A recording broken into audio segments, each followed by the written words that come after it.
Chapter 8. We still don't have the wand. Great. Now what? Guess we're going to have to survive school till we figure out a plan B. Ugh. The next morning, Fairy Godmother taught Mal and her friends about goodness. She stood in front of a blackboard that had "Welcome to Remedial Goodness" written on it, along with phrases like "Mouths are for smiling, not for biting, and sharing is caring." Mal and her friends were the only kids enrolled in the class. They were downright miserable. "If someone hands you a crying baby," said Fairy Godmother, "do you A, curse it, B, lock it in a tower, C, give it a bottle, or D, carve out its heart?" Evie raised her hand enthusiastically. "Evie," said Fairy Godmother. "What was the second one?" Evie asked. "Oh, okay," said Fairy Godmother. "Anyone else?" Mal, who was sketching the wand, was called on. She looked up. "C, give it a bottle," said Mal. "Correct," said Fairy Godmother with a smile. "Again." Jay sighed. "You are on fire, girl," said Carlos. "Yeah," said Evie. "Just pick the one that doesn't sound like any fun," said Mal. Her friends, "Ooh, that makes so much sense," said Evie, starting to twirl her hair. A girl in a pale blue dress with a big blue bow on her head entered the class. She cast a frightening look toward Mal and her friends and scurried toward Fairy Godmother at the blackboard. The girl held a clipboard in front of Fairy Godmother. "Hello, dear one," said Fairy Godmother. "Hi, you need to sign off on early dismissal for the coronation," the girl said. Mal stopped sketching to study her. "Everyone, here what remembers my daughter Jane," said Fairy Godmother as she signed the form. "Mom," Jane whispered. Jay and Carlos exchanged looks. Fairy Godmother returned the clipboard to her daughter. "That's okay," she said, turning Jane to face Mal and her friends. "Jane, this is everyone." Jane gave a feeble wave. "Hi, that's okay. Don't mind me." "As you were," she said, bowing and rushing out of the room. Mal smirked to herself. "Forgive Jane," said Fairy Godmother. "I may have told her a few too many bedtime stories about your parents." She cleared her throat. "Let's continue." She went back to the blackboard. "You find a vial of poison. Do you A, put it in the king's wine, B, paint it on an apple, or C, turn it over to the proper authorities?" 3 hands shot up. Carlos and Jay fought to be picked. Ooh, said Carlos. "Jay," said Fairy Godmother. "C, you turn it over to the proper authorities," said Jay coolly. "I was going to say that," said Carlos. Jay laughed mockingly. "But I said it first," he said. He grabbed Carlos's head and put him in a headlock. "Ow!" said Carlos. "Who said it first?" said Jay. "Who said it first?" He and Carlos started wrestling on top of their desk. Evie put on lip gloss in her mirror. Mal sighed. "Boys," said Fairy Godmother. Then she said it more loudly. "Boys!" They froze. "I am going to encourage you to use that energy on the tourney field," she said. "Oh, no, that's okay. Whatever that is," said Carlos. "We'll pass." But before he and Jay knew it, they were on the grassy green tourney field just outside the school. It resembled a lacrosse field, but had 2 canyons at the 50-yard line that shot a constant barrage of balls across the width of it. A big sign that read, "Go Fighting Knights," overlooked it. Jay and Carlos were barely recognizable in their tourney helmets and bucklers and multitude of pads. The coach blew a whistle. "Jay, Ben, offense," the referee instructed them. "Chad, your defense." A handsome boy, Chad, strolled across the field. Hey, put your helmet on! Get out of the kill zone!" the coach said to Carlos. "Pick it up! Put it on! 2 hands!" The coach blew the whistle again, and the play began. Jay was off like a shot. He ran right over Carlos, who thudded to the ground. Jay slammed his buckler into Chad, who had the ball. The ball flew free, and Jay scooped it up. He charged down the field into the kill zone, roaring ferociously, and dodged the flying balls expertly. Carlos, meanwhile, was trying to crawl under the barrage of balls. Ben came to his rescue, batting the balls away as he pulled Carlos to his feet. Jay slammed the ball right into the net. The cheerleaders whooped, all except for Audrey. Jay threw off his helmet and did a victory dance. Then he realized he was dancing alone. The field, he noticed, was littered with lots of penalty flags and battered, beaten, groaning players in both yellow and blue uniforms. Coach blew his whistle. "You! Get over here!" Jay trotted over to the coach, who stood among the downed players, Carlos included. Ben was hanging over his knees, panting. "What do you call that?" yelled the coach. Chad looked on smugly. The coach's face broke into a smile.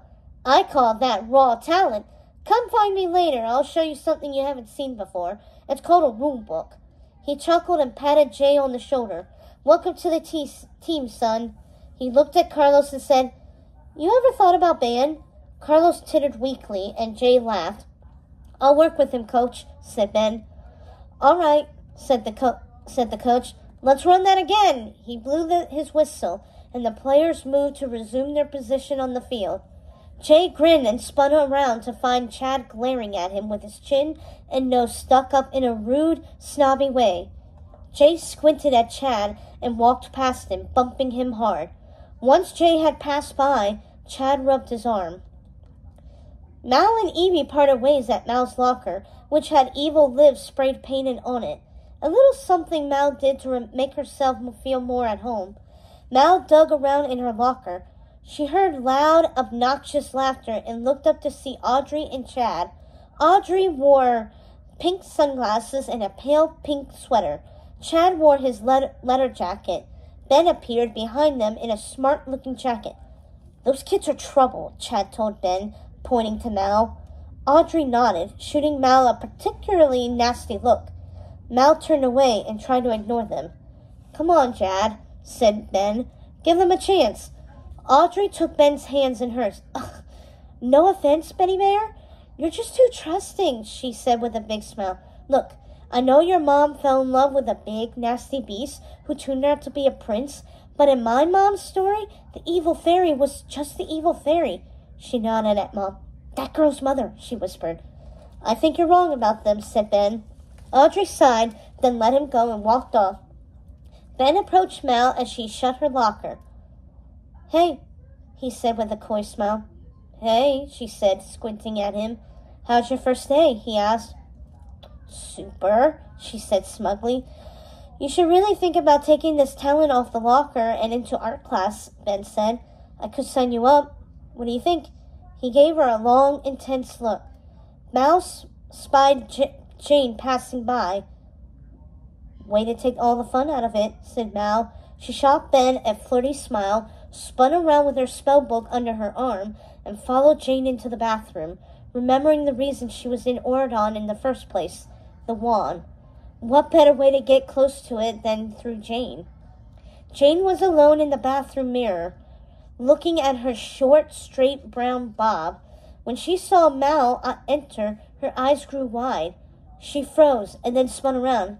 "Hi," said Mal brightly. "It's Jane, right? Always loved that name. Jane," she laughed.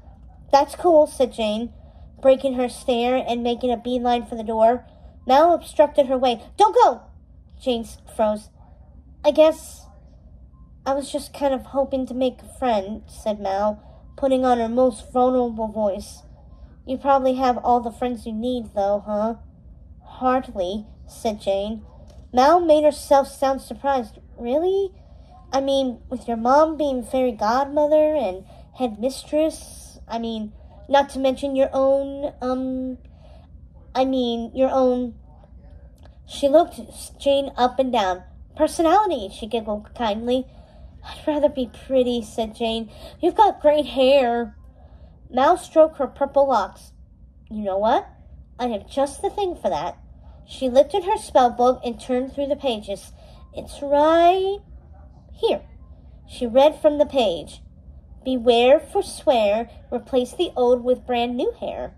With a few waves of Mal's finger, Jane suddenly had long, beautiful, wavy brown locks. Jane gasped. in delight as she studied her new do in the mirror.